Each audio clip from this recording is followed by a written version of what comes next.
Angela is going to be our speaker tonight, and if you're not familiar with Antiwar.com, you should definitely check it out, especially if you were concerned about the foreign policy and some of the major current events going on. And Antiwar is a really big part of my history with Bitcoin. Is really how I got into Bitcoin. I came from the activist side of things, and finding out that Bitcoin could help controversial groups and support people that maybe the government didn't like or corporations didn't like was really, really awesome to me and really liberating. So Angela is, and also give her a round of applause. She was recently promoted to executive director of Antiwar.com. So. And I'll hand it over to Chris now. All right, everybody. Thanks for coming out tonight. Let's thank our sponsors tonight, Alexandria, who Devin just spoke. Thanks, Alexandria, and thanks to Airbits, and Bitcoin Money with Steven. He's not here tonight. Where is Steven? All right. And Coinstructive, that's my consulting firm. I guess without further ado, here's Angela Keaton.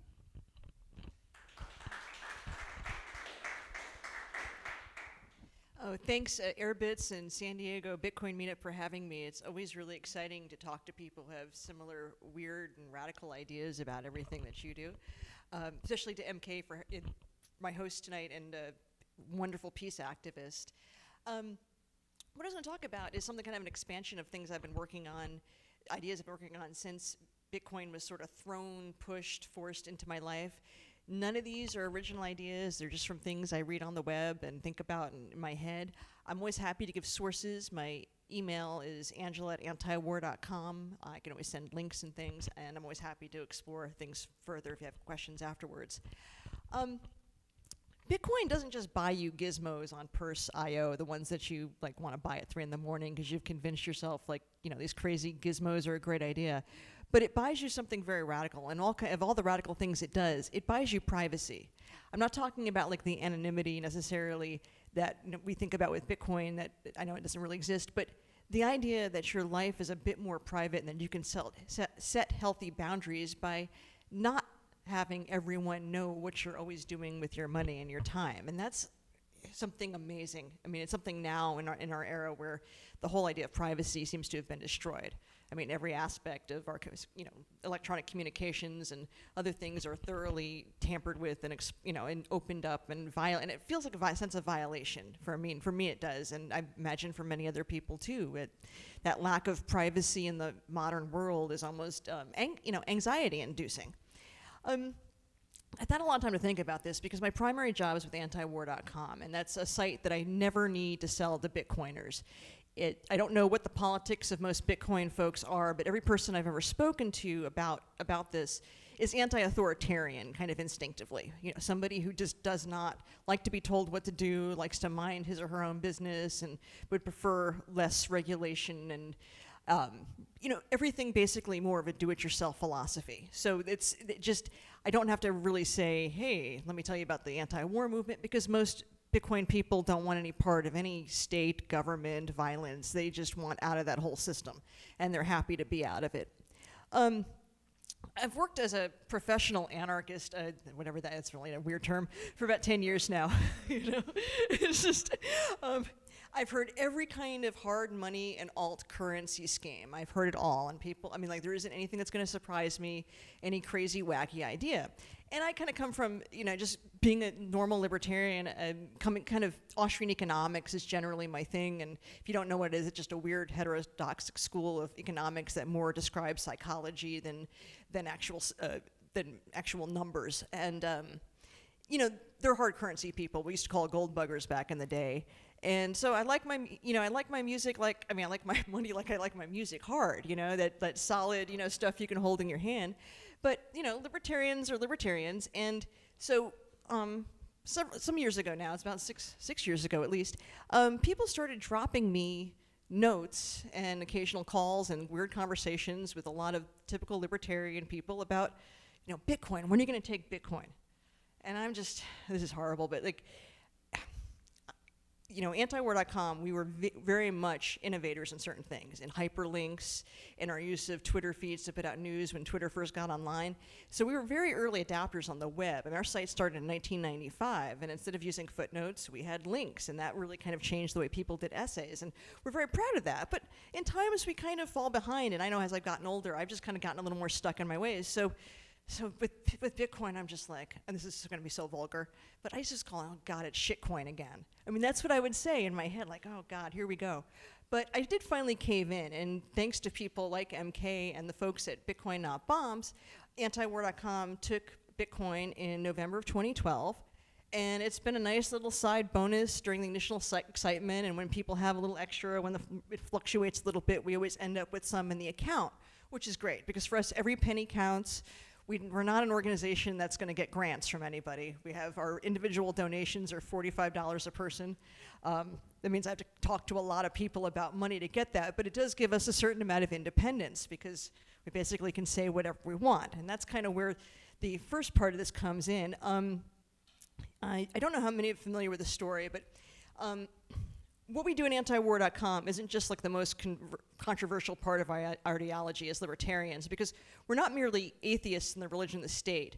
We're like actively undermining a central tenet that war is the health of the state. So we're not liked. Anti-war movements have been under FBI surveillance from the very beginning, going back to World War I. And this is nothing new. And a lot of you probably have read about COINTELPRO, and that's during the civil rights era and the Vietnam era protests. And the remains of the hard left is much more reasonable about understanding this. Like they're more aware of this. Libertarians can be a little paranoid, but they don't ever really kind of just say, hey, we know the FBI looks at certain groups. And it's not like they're doing anything particularly weird. It's just they're going to watch anti-war groups. The state, the empire is the biggest thing the state has. War is the biggest thing the state does. It's everything. It's, the U.S. occupies something like 139 countries and 10 territories around the world. I mean, the U.S. is in the business of war making. And so what we do is kind of not nice for normal people.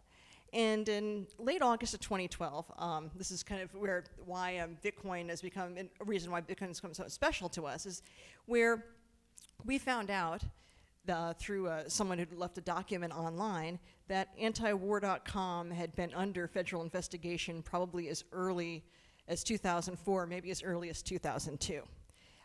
Using the, basically under FISA, our editorial director specifically was the subject of about 10 pages of documents, and Antiwar.com with several things whited out, as well as just like things that you and I would Google. Oh, let me look up someone's name, or da-da-da, we just get on Google. The FBI like asks itself, you can see the margin, like it's asking, like, what is this person's name? Where does he or she live? I mean, just really, really basic stuff which makes you really wonder how the if only incompetence would take the FBI down. Because it was a really juicy story, we unfortunately, or fortunately, announced the fact that we were under FBI surveillance. The good part of that is that the ACLU could not wait to take the case. I mean, they were salivating. They were very, very excited. But, the downside is that some major donors pulled out, and it's not because they don't love the cause, it's just they don't want any trouble in their lives. And people with who have more to lose and more money, are going to be somewhat cautious in these things. It's understandable. It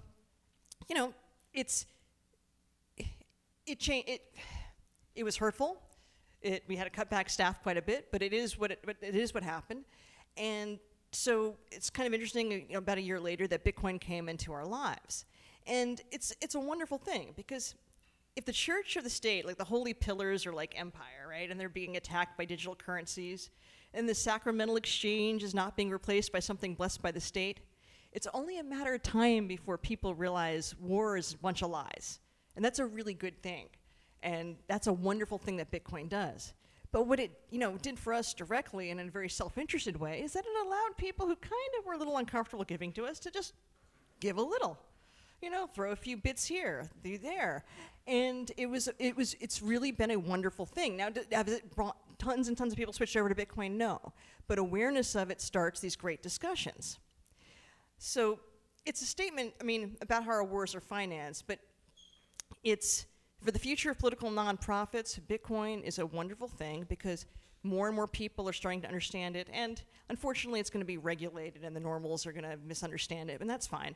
But it's here to stay, or at least some form of digital currency is. But, you know, things have changed, and the outcome of Silk Road, which is so depressing, I just try not to think about these kind of things all the time because it's just very painful. But it reminds us, though, that Bitcoin is very much an experiment, because the government is looking for problems and looking for us to be the problem.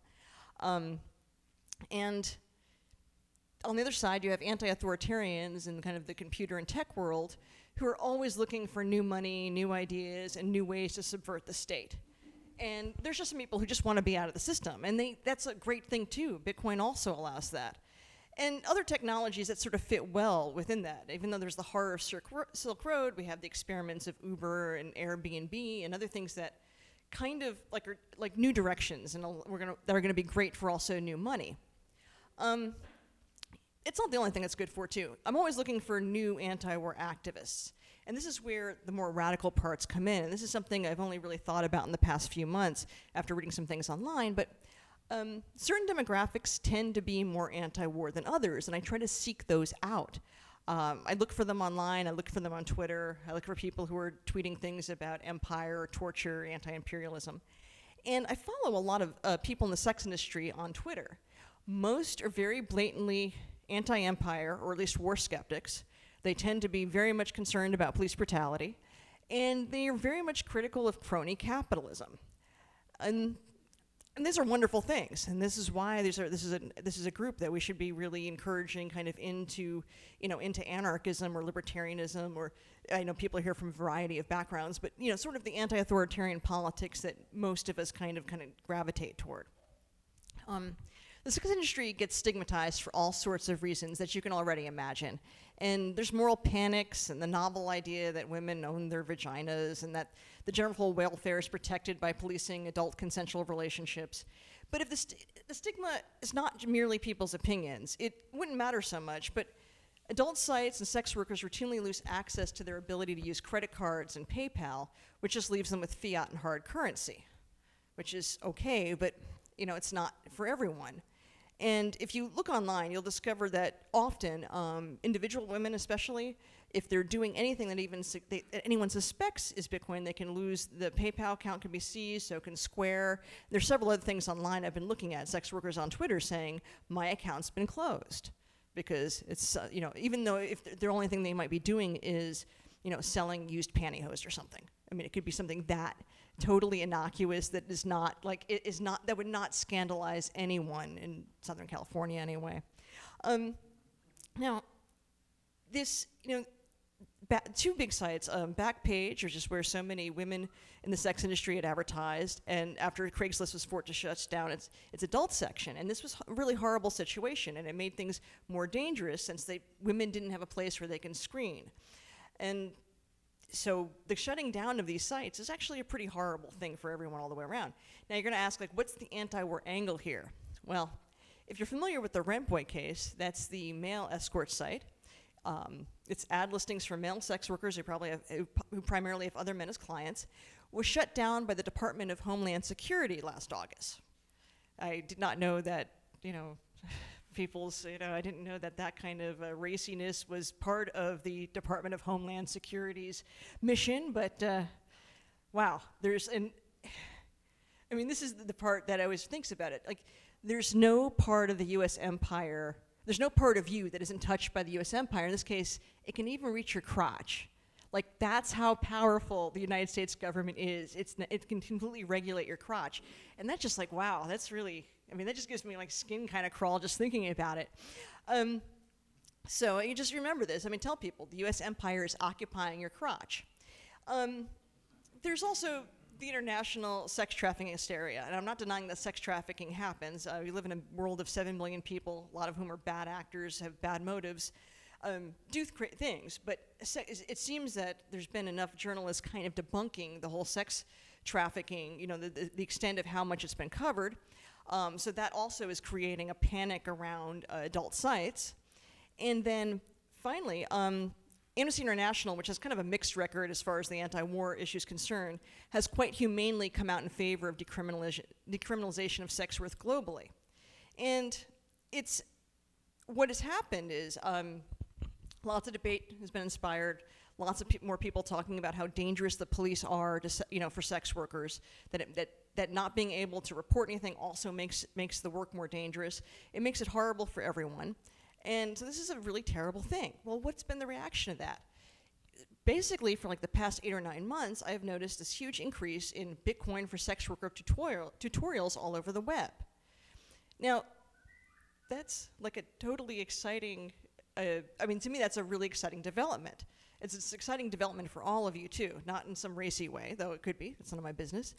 But what does this all mean for people like you who are Bitcoin entrepreneurs? Make sure you're marketing your apps to sex workers. Anyway, I hope that I hope that wasn't too weird or blunt. But basically, the point is, Bitcoin. We already live in a world where all these things happen. Everything that was on Silk Road. I mean, all of us are grown, we're adults in here. We all know that heroin exists and all kinds of weird behavior and all kinds of things are traded online. The Silk Road just made it a place for people who wanted to trade X for Y, and including, this is one story I tell, but I had a coworker who needed medication that he couldn't get because he didn't have health insurance, and it was available on the Silk Road. And that's how he got it in a package. Silk Road was a wonderful thing, and what happened afterwards is really horrible, but this is a new thing, this is a new world, but it's the same old stuff we always do, and Bitcoin's going to allow you to have the kind of privacy and boundaries and allow you to live your life in a more normal fashion on your own terms, without anxiety, without being afraid the cops are going to bust down your door any second. It's really a wonderful thing for humanity. So Bitcoin, I call it the peace currency. It's sort of kind of a marketing thing, but it's kind of true, isn't it? If you think about it. Well, if we had Bitcoin, if people started adopting Bitcoin, we'd have a much more peaceful world very quickly. Thank you so much.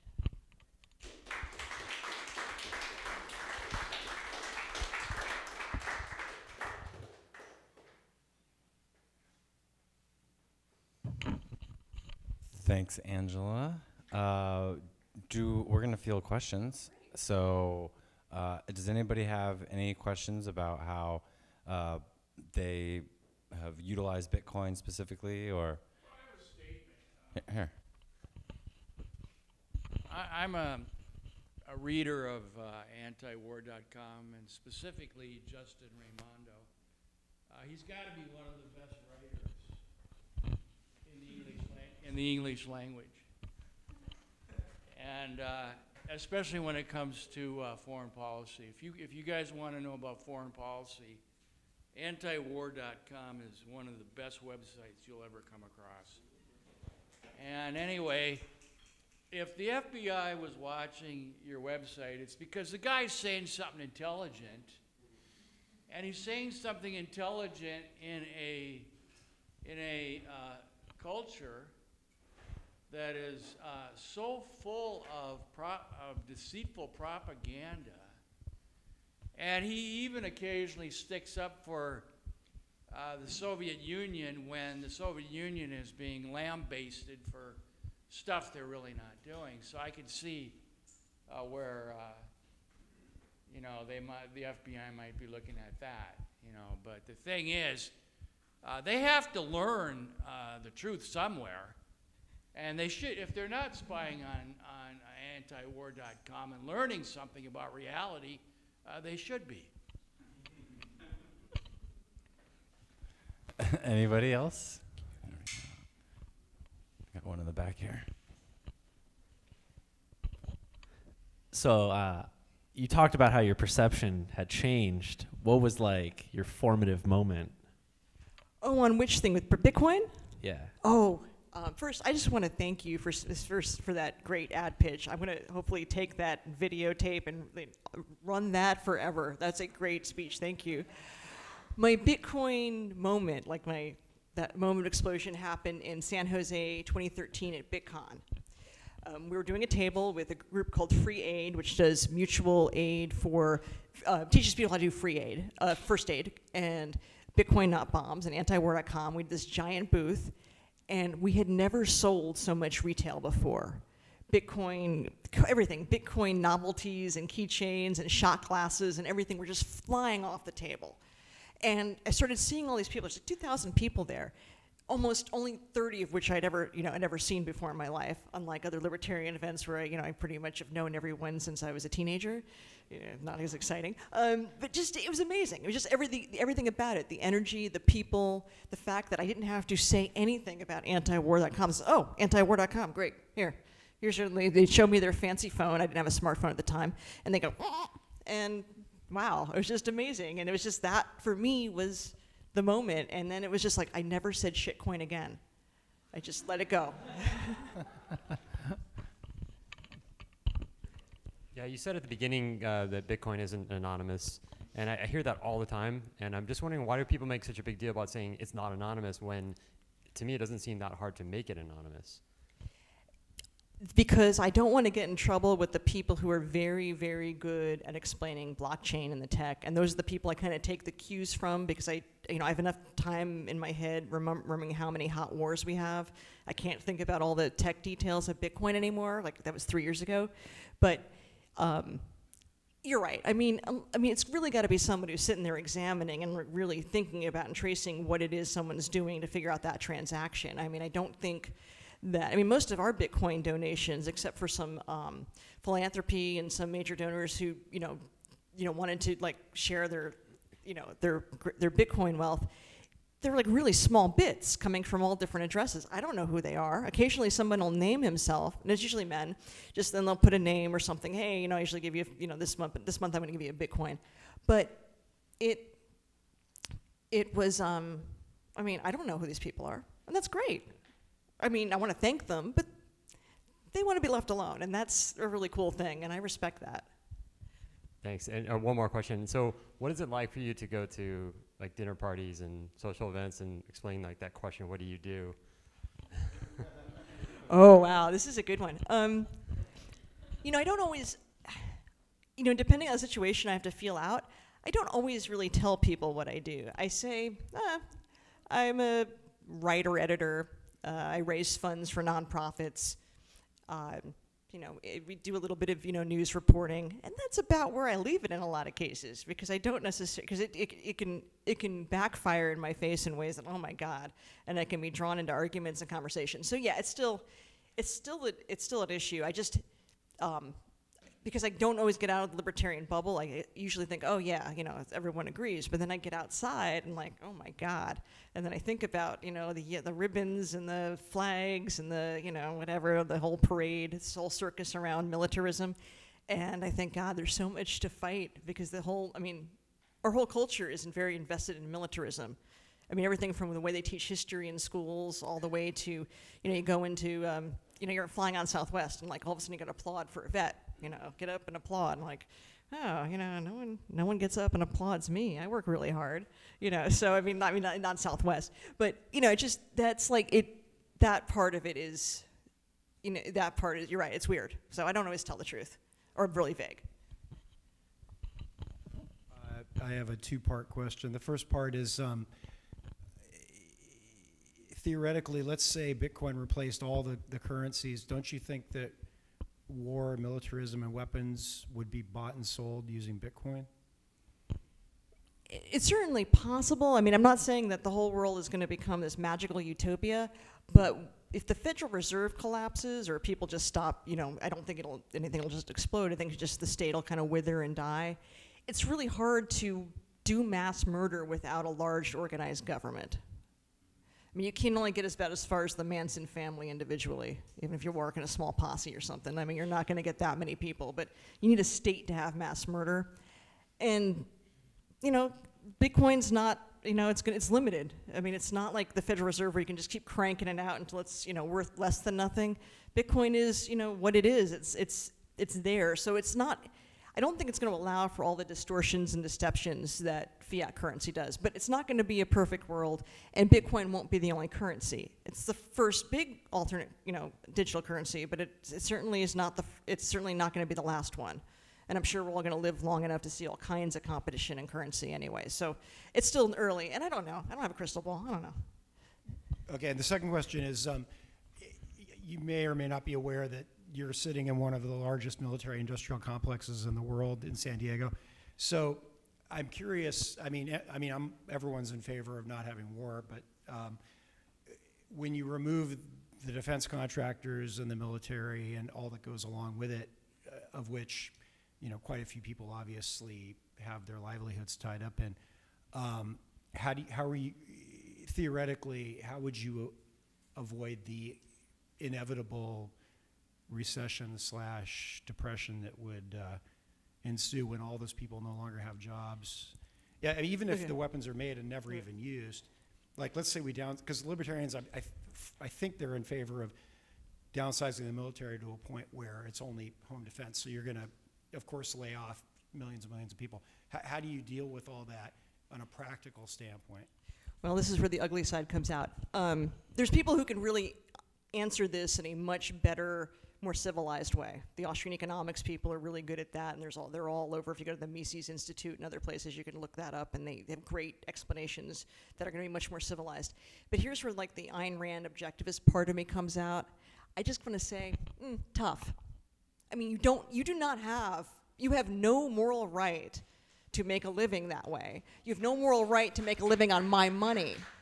Okay, every dollar that the military, that Lockheed or whatever, Dick Cheney, the places where we're colonizing, every piece of that money was stolen.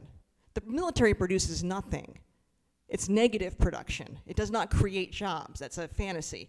There's no widgets that come out of the military, and there's going to be people who say, well, we're going to have there's people who, well, would we have the technology we have now without the military and NASA? You don't know what you're going to have because that history didn't happen. And people are quite capable of having scientific thoughts without having uniforms and drones and dead children. So there's nothing ethical there. I don't care what happens to a lot of the people in those situations. I have a certain amount of compassion for people who go into the military because they're trying to escape a horrible home life or a terrible, terrible economy or the whole system that's just built on, kinds of horrible racism and classism. That's, I understand that. But I don't care about the engineer who works at Martin Marietta, Lockheed, Grumman, Bell, Humvee, whatever the hell it's called now, the one giant complex. I don't care about that person. That person has done nothing for me. I owe him or her nothing. So, that's a horrible answer, but it's the truth. I'm not going to lie. I have no sympathy. And I shouldn't. I don't relate to those people. So on to lighter things like the adult film industry. How you were mentioning that Bitcoin companies should be trying to market towards the either adult film industry, not necessarily that, but maybe something like prostitution. Have you seen other Bitcoin companies working for that, or have you thought of some ways that a company could kind of target that particular audience? If you look on Twitter, you can start with a lot of called financial domination. It's where women will demand money from men of means who like giving their money to women for all kinds of reasons, and it's totally harmless, and no one should care. But that is a form of sex work in the U.S. But if you look up the tags FinDom, you'll also often see FinTech. These are women who are very, very concerned about financial technology. And this is where, I look, looking up these women online, when I discovered them on Twitter, like, holy hell, they're all talking about late capitalism. They're all talking about how much they hate imperialism and colonialism. Like, good God, why aren't anarchists, marketing their do-it-yourself projects to sex workers? It's like this huge audience that could make a lot of money, and it's, it's consensual behavior, and it doesn't have anything to do with military bases. Well, it does in some ways, but that's a different chapter different story. But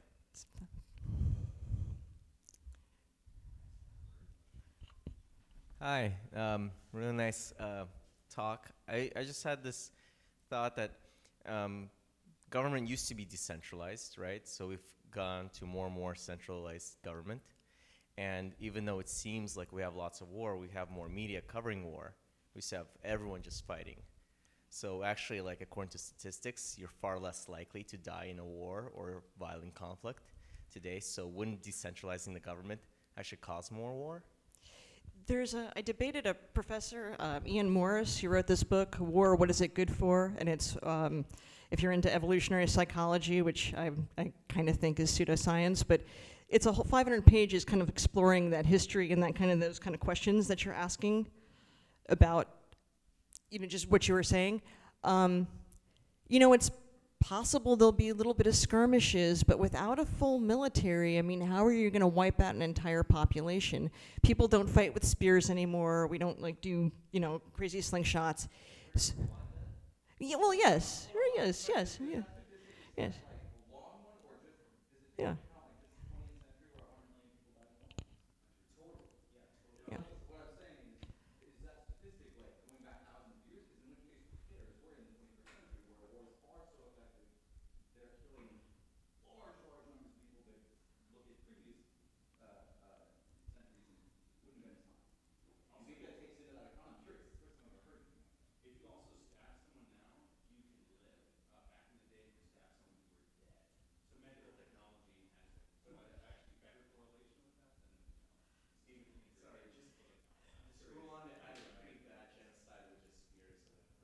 Yeah, but you know what? You're gonna, magic is not gonna happen when the state withers and dies. You're gonna have a lot of huge life improvements, but human beings are still gonna be human beings. The essential nature of character isn't gonna change because we have hovercrafts and Bitcoin and, rain machines and whatever else we were promised, jetpacks, those sorts of things.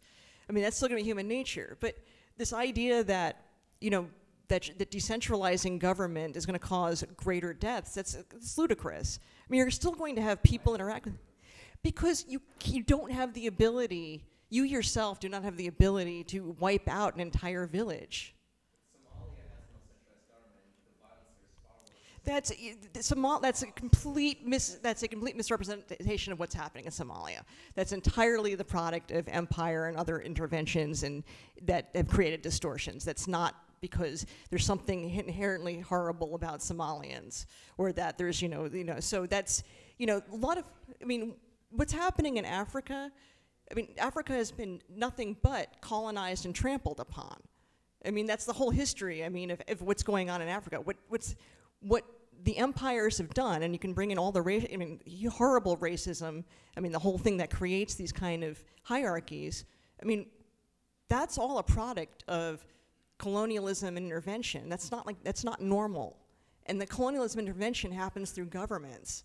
And because people also are racists inherently, or they're nationalists, or they're tribalists, or they bring all their baggage, like, you're not like me, you're other, so it's perfectly okay that you don't, who cares what happens in Rwanda? It might as well be Mars to most people. That's the same thing with Afghanistan. Drone strikes kill people there all the time. Somebody in Vegas is sitting there with a little thing, and, somebody who's, I really wonder the value of someone who does that job for a living. I wonder about that person morally. That's evil. And the drive to do that and be involved in that is just too strange to even suggest that that's normal human behavior. So, I got a question, ties back into Bitcoin, about when you said you started taking it in 2012, right? Mm-hmm. What do you feel like? Have you seen the trends? Right, we had the 2013 spike, and did you see, or have you seen, an increase of volume in Bitcoin transactions, or was it tied to price? Definitely, when they're worth more, people are definitely willing to spend more. That's been definitely, but there's been periods of excitement, but it's diminished. Our Bitcoin transactions have diminished. Now, part of that's because we don't promote it as heavily and we haven't had as many matching fund campaigns. But, things have changed. The initial excitement's worn off. Every libertarian organization, even the most conservative ones like the Cato Institute, talk about Bitcoin. It's entirely accepted throughout the libertarian movement. There are basically no Bitcoin dissenters left now. There's a few economists that are 900 years old who who are just I'm a Bitcoin. But for the most part, though, it's in, some people know who I'm talking about. But it's, it's basically movement accepted. That happened. So it's not like no one's really the push and the initial excitement's over. Because once the most conservative organizations accept it, it's it's not, it's not, punk rock anymore. Right.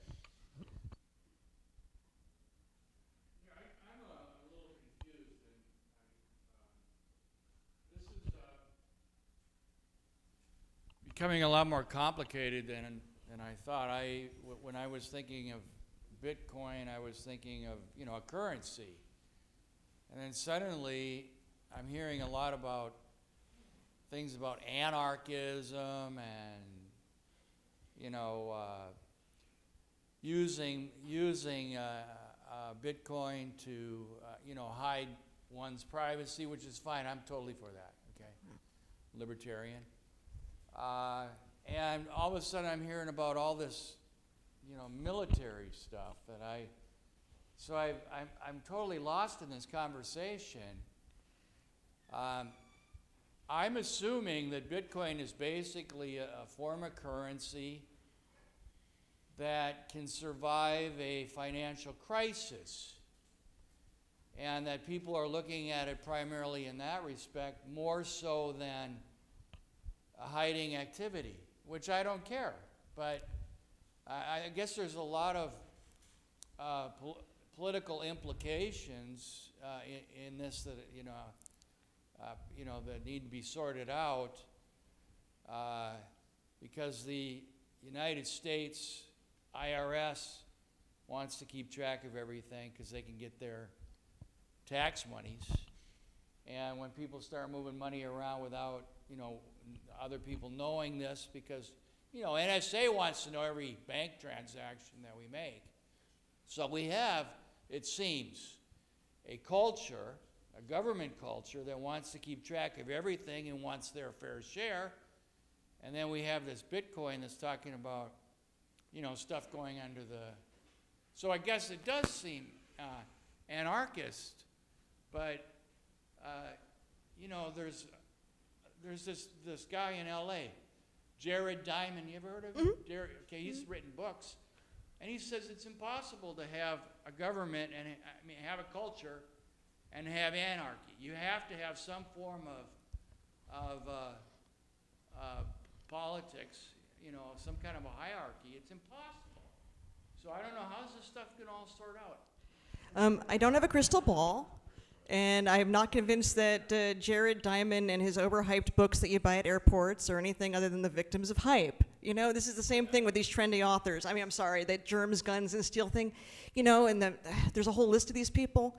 Like, that's nothing but money machines. I don't think that's anything that's serious scholarship or anything that anyone should take seriously. Well, it just seems to me like a lot of crystal ball, and it just basically, like, it's kind of frightens me, and this is, like, it's going to upset people, but like Steven Pinker's a professor at Harvard. Well, why not just do horoscopes? I mean, if that's where we're going with evolutionary psychology. I mean, if we can trace every human behavior back, well, this must be because evolution made us do this. That's such a crock of crap. You all have minds, you all have free will. I mean, most of you are capable of thinking and making decisions separate and individually from each other. And the fact that people don't think that way is really kind of part of the collectivism that creates violence and war. I'm just being aggressive because I had a lot of bulletproof coffee today. For those of you who are into the paleo diet, that's, you know, that's why I'm a little cranked up and more aggressive than usual. But there's going to be all kinds of things that, you know, Bitcoin can do. If you want a more traditional family life, if you want more structure, Bitcoin's going to allow you to have more privacy without the government telling you you've got to send your kid to school, or that you have to adopt a certain way of life. I mean, if you're a moral conservative, Bitcoin's fantastic. If you're a complete libertine, Bitcoin's fantastic. Is it going to make everyone perfect and beautiful? Are we going to have this great paradise? You know, there's flaws under the state. Flaws, you know, human flaws and behavior, and there's going to be still problems under a world without a state and hierarchy. But we didn't always have fiefdoms. We didn't always, you know, fiefdoms and kings, and we evolved out of that. And we'll evolve out of the nation state too. None of these things are inevitable, like where we have to have a government. If you choose to be engaged in that behavior at some point when we're down the road several generations, that's up to you. But it doesn't have to be that way. That's just because we've been told that over and over again by people who seem to have a vested interest in maintaining hierarchical structures. And that's why I just call BS on a lot of what, you know, these very popular books with these theories that just seem to entirely serve the United States government and don't seem to be critical at all and don't seem to come out of any natural kind of scholarship other than this is the way things should be, this is the way things are, and there's rinse and repeat. Like, this is how it's going to be. You know, we don't have to have a military-industrial complex. There's no reason for that. And it doesn't benefit me, and I care about me more than anyone else. So I don't want to do things and participate in things that don't benefit me and that I consider immoral. And every time, you know, with fiat currency, you're implicating me in the murder of children, you're implicating me in your bad morals or family life, or in your sexual decisions that I don't approve of, or any other habits that you have that I don't care for. You've involved me in your life through taxation, through fiat currency, through a system of laws and bureaucracy. I don't want any part of that.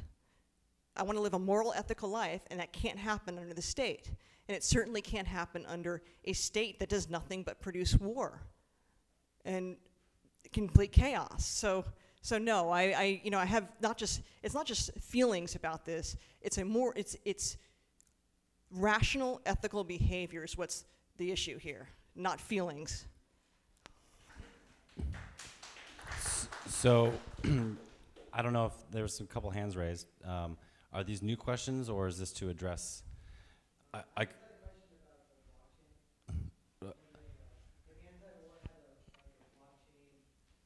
Hold on a second. Okay, I wanted to say that I think Steven Pinker and Noam Chomsky are probably pretty good friends. And also, I was wondering if Antiwar was looking at any of the ways in which some of the other attributes of blockchain technologies in general could help the sort of anti-establishment political organizing in the country, kind of in the same ways that companies like IBM or other multinationals are looking at it. Well, we started covering Bitcoin as part of our international coverage a few years ago. We don't do a lot of stories on it, but we do ones that are international. Our news editor, Jason Ditz, wrote about ISIS and the end of cash. You know, how obviously the US government's going to try to get rid of cash to do different things. That was in the American Conservative a few months ago. So there's a lot of, we are exploring things. As far as discussing blockchains, when the idea of an anti-war coin came up, we thought, we'll pass. You know, we just stick with the regular Bitcoin and just let's work with that. But so yeah, and that's way far out of my area. I'm more interested in ending war, in ending nationalism, and ending control of, of human behavior. So you mentioned that not too many of or at least that the amount of donations in Bitcoin have definitely declined. I'm guessing that definitely less than half of the donations are coming in Bitcoin. And if you could share roughly what that trend has been. And then also, if it has been more fiat coming into the organization, why do you think that is? If so many people that are donating, they're donating to the specific cause. If they understand that fiat is empowering more wars, then why aren't they donating more with Bitcoin or other means that avoid the dollar? There's all kinds of reasons. I mean, not everyone who gives to antiwar.com is from a libertarian background. They're from all over the ideological spectrum. Some people are anti-war for religious reasons, ethical ones. I mean, we're not trying to sell you libertarianism. It just happens to be these overlap of cultures. I don't care whether people become libertarians. I care about ending war. So that's what the focus is. And we talk about Bitcoin. I talk to Bitcoin groups because it does allow for privacy. And it certainly would break down the Federal Reserve, which is something, that would be a good thing for people, is ending the Federal Reserve. But it's not, it's not this part of the mission that's all the way at the top. So I would say it's a very small percentage, but we talk about it. It's mentioned on the donation page. It's very clearly there. It's a choice people have. And, when I get an opportunity to talk to people about it, I do. And that's, the best I can do with that. That's as far as my resources go.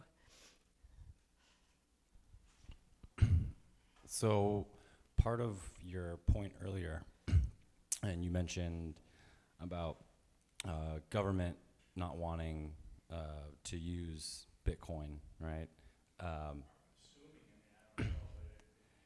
Well, I think, or was it? I can't remember. Maybe it was the other way around.